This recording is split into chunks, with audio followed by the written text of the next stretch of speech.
But I want to bring Jen into the conversation. I will license your money in crypto, play a musical instrument in baseball. And signed with the University of Tampa to play baseball. I invested before the 2017 boom. It was a little bit early, and I was kind of like, all right, that's cool. Let me do some research. Towards the beginning of the school year, and I made a lot of money up front.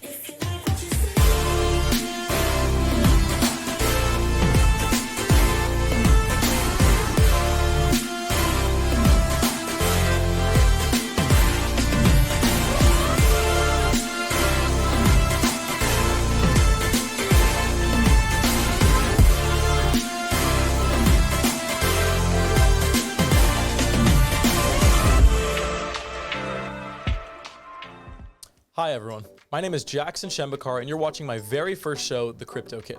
You can check the podcast out on any of your favorite podcast platforms, and you can follow the socials at Jackson Shembekar on Instagram and at Jackson Shemby on Twitter. The podcast is going to be talking about everything relating to cryptocurrency, NFTs, the metaverse, and anything you need to know about the digital new economy. On today's show, you're going to learn a little bit more about me and what the show is going to be all about. Let's jump into some questions.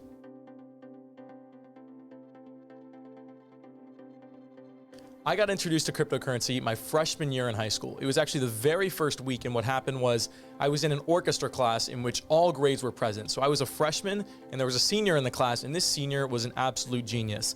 I mentioned him in my book. His name is Nick Indelicato, and he is just a brilliant guy. He's one of those guys that achieved a perfect GPA all throughout high school, is currently working on supercapacitor technology, was in cryptocurrency 2 years before me, and people think I'm a veteran now at this point.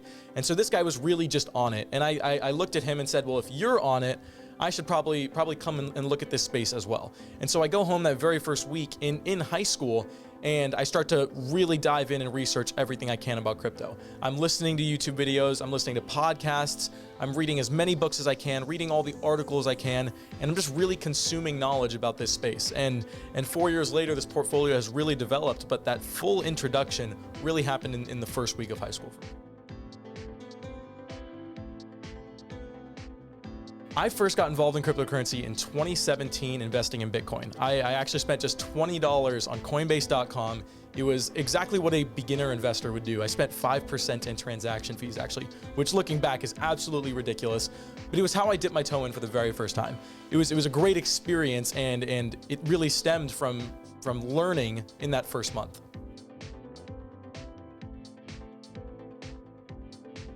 In my spare time, I do a variety of activities. My biggest thing is I'm currently involved in playing baseball at the University of Tampa.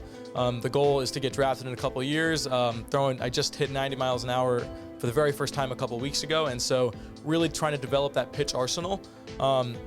Beyond pitching, I'm also involved in music. I've played piano and violin at the competitive level for nearly all my life. Piano since I was 5, and violin I started in middle school. Two instruments that I really pride myself that I could play those well, and I enjoy doing so. Furthermore, I'm a pilot. I got my private pilot's license at 17 years old, and I've flown all around Florida myself, and I want to continue to further those travels.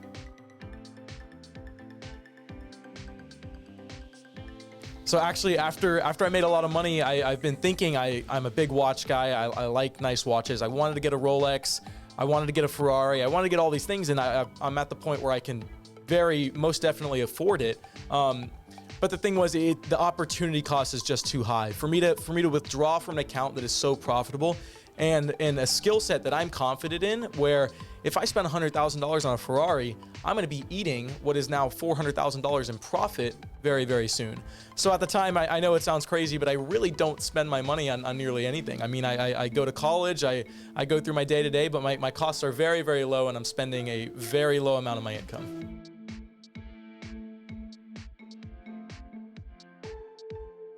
Cryptocurrency, very simply, is simply a digital money. What this allows is that peer-to-peer transactions can take place in a decentralized manner all across the blockchain. Blockchain is the underlying technology in which cryptocurrencies are used upon. What this essentially means is that transactions can be time-stamped into a public ledger, and it is fully transparent, and it can be tracked all the way to the Genesis block, which is the very first block.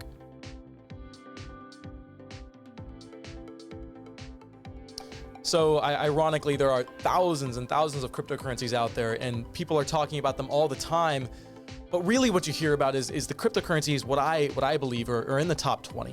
Most of the time you're gonna hear about Bitcoin, Ethereum, it used to be Litecoin, now it's gonna be BNB, Binance Coin, it's gonna be Tether. You're really gonna be consumed with these top currencies. And so what happens is that 99% of these currencies are gonna die out in the long run. And that's just the reality of it. And so what you have to do as an investor is you have to identify the projects you believe are gonna be successful in the long run.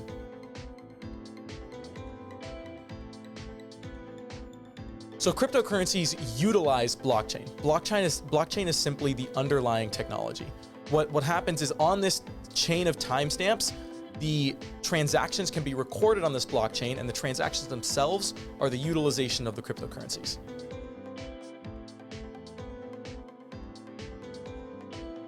So the easiest way to purchase cryptocurrency in today's age, I recommend for United States investors at least, is to simply go on Coinbase and register an account. This is a process that it really takes less than a couple hours, and it's not very time consuming, but the barrier to entry certainly exists. You have to understand what you're investing in, you have to sign up, and you have to deposit the money. The biggest barrier then after you buy your Bitcoin, you must store it securely. And that stems into a whole big debate on how you should probably do that and what's the safest way to do that.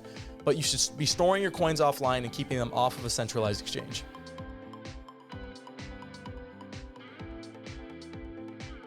I would say that some cryptocurrencies are a fad. I would say that the overwhelming shelf life for the majority of these coins are going to be very, very small, and that you should really be careful what you're investing in. But when you do the research and you become a competent person when it comes to investing, I truly believe in projects like Bitcoin and Ethereum. I'm going to refer to the big two because those are most commonly the safest options. I really do think the underlying technology is worth it in the long run. I think that these technologies are going to change the world, and I think the innovation that it allows is truly limitless.